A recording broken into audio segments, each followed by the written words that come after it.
only taking your time out today to come to this symposium, but actually staying for the entire day. So give a clap to yourself.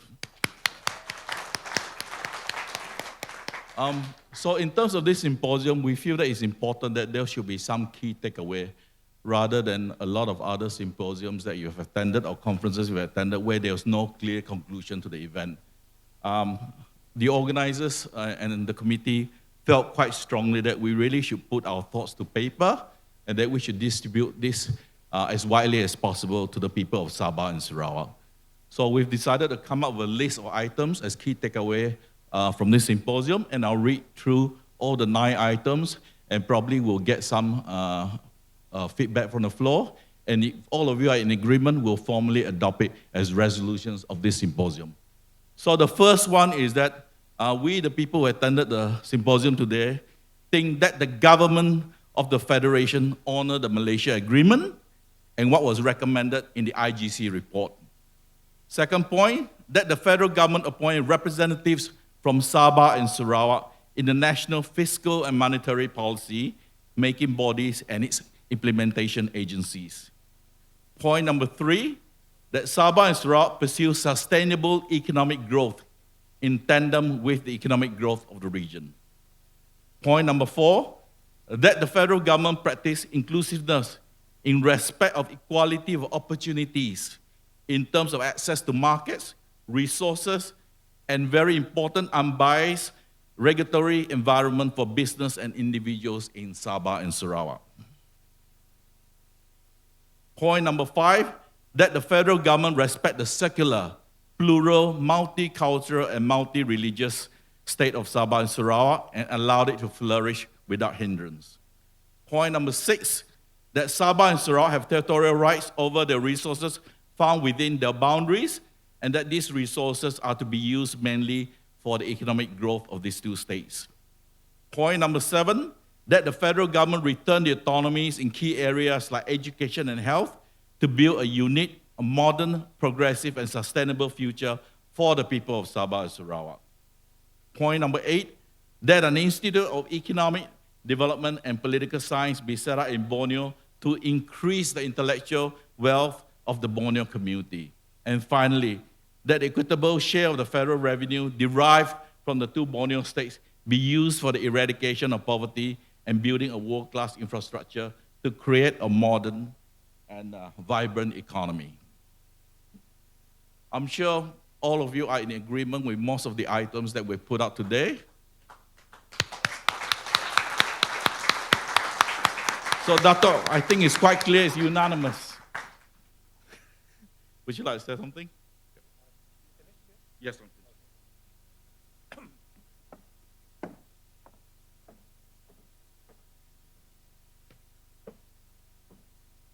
Thank you, James.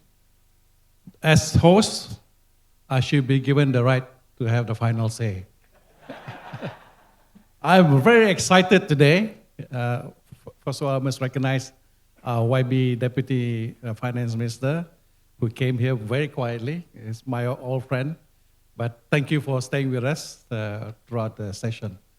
I'm very excited and enthused by the spirit of our forum today, symposium.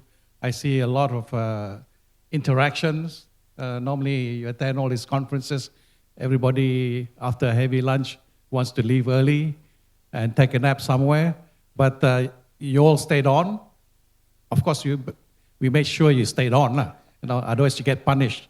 We will send you a letter, notice, and say all kinds of things. But first of all, from the bottom of my heart, I would like to thank all the Sarawakian side who came here at their own expenses. At their own expenses to join us. And I hope there'll be a return match that Sarawak will organize one sometime next year, and we will go over there and continue with this. So it's not going to be the end. We hope to form subcommittees between Sabah and Sarawak on special topics that we are interested in. So after this, we'll continue the discussion go. at our level and to trash all these things out and see how we can progress it. It's not a one-time wonder, one-time shot, okay?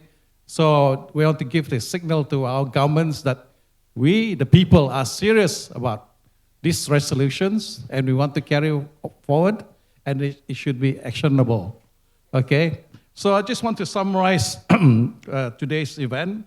So in the morning, we had a historical grievances, historical view by Professor James Chin, who came all the way from Tasmania. Thank you, James. And we talk about the autonomy, funding, of course, or lack of funding. And of course, we mentioned about race and religion issues.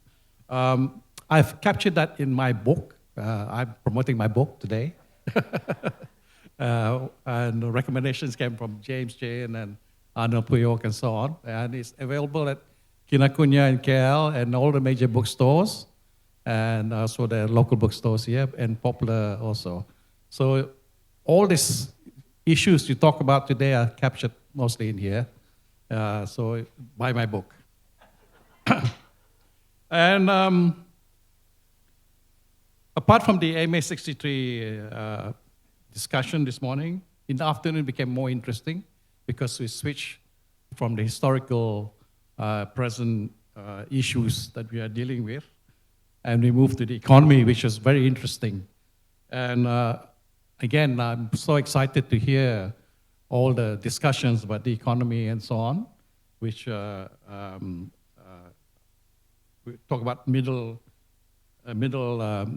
income gap, subsidy, which is wasted, could be given to projects which is more beneficial than giving free money to Singaporeans to come across to fill up in the car across the causeway. And the youth issues. Where's the lawyers? Are they still here, the young lawyers? They're still here? Okay. They're here. Okay, I just want to tell you that what you are getting at your salary level is actually the poverty rate in Sabah, okay?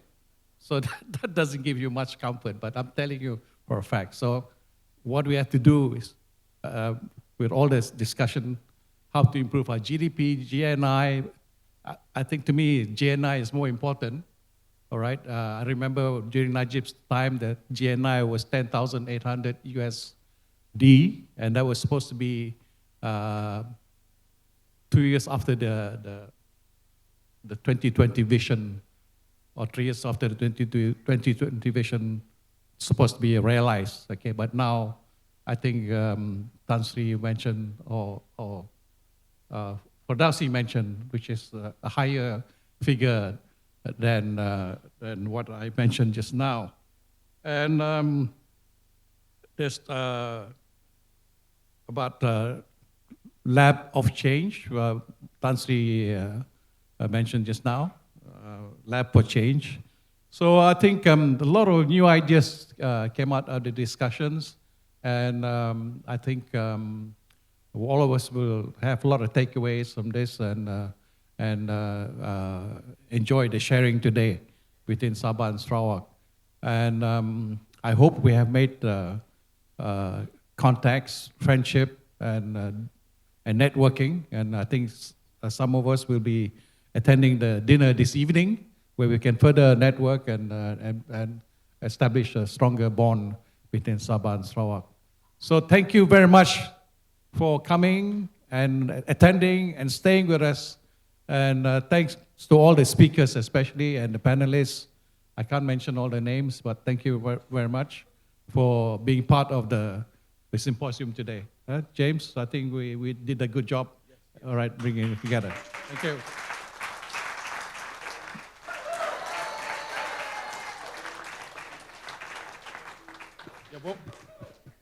Thank you, Datuk Joe, and thank you, Dr. James. Sorry? Question.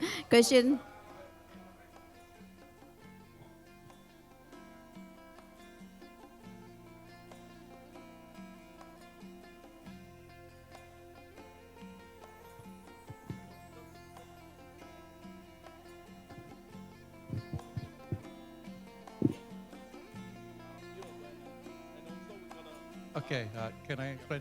Okay, we have already, Dr. Zaini, maybe you can, okay.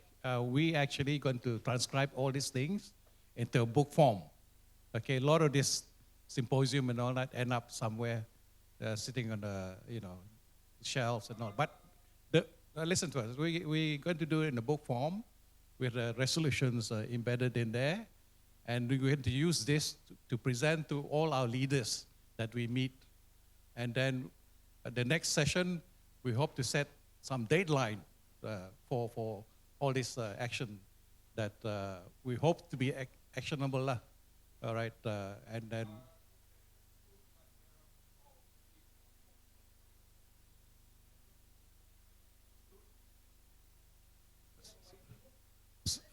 No, say again, I don't understand your question. Oh, table in the dune. Okay, that's beyond the scope today, lah. But. I think one of the problems that we tend to jump without thinking. Let me perhaps talk a bit about history about this. This symposium, as I mentioned earlier, was initiated basically by me with my friends Dr. Johan and Mr. Goh. And the reason for that is very simple. If you look at the formation of Malaysia, the actual steps from 62 to 63, it was very clear that it was a collective effort by the people of Sabah and Sarawak came together. And yet after independence, it seems that there are no links between the people of Sabah and Sarawak. And I keep waiting for the authorities or whoever it is to organize an event like this where we bring the people of Sabah and Sarawak together. And nothing happened. Nothing happened. I waited for 6 months until half of the year before I approached Datuk Johan and Mr. Goh and said that it's time we really get moving to bring people together. So 60 years is a very, very long time, and I think we need to understand that we need to reaffirm the vision of our forefathers, because increasingly the narratives from across the South China Sea is becoming more toxic and does not reflect the wishes of what we want Sabah and Sarawak to be. So that's the reason why I got hold of the two most progressive and reputable NGOs in Sarawak, the Sarawak Initiative and Sabah, in Sabah, to come together. Because I think, when Sabahans and Sarawakians get together, I think there's really power in our hands. I think the days when we rely on the government to do everything for us, I think those days are gone. And I think it's really, really important that we start. And we have to start somewhere after 60 years. I think this gathering is really, really interesting, really, really important. And we can see collectively we can do a lot of things in the future. So this is the first step. And I think that's really, really important that we reaffirm the vision of our forefathers. We want Sabah and Sarawak to be circular, to be free, to be progressive. All those words are seen as dirty on the other side already. So we really need something like this. I said the host should have the final say, but they broke the rules again. But I see Anwar there. What from Sabah? What's going to final say? Okay, Anwar.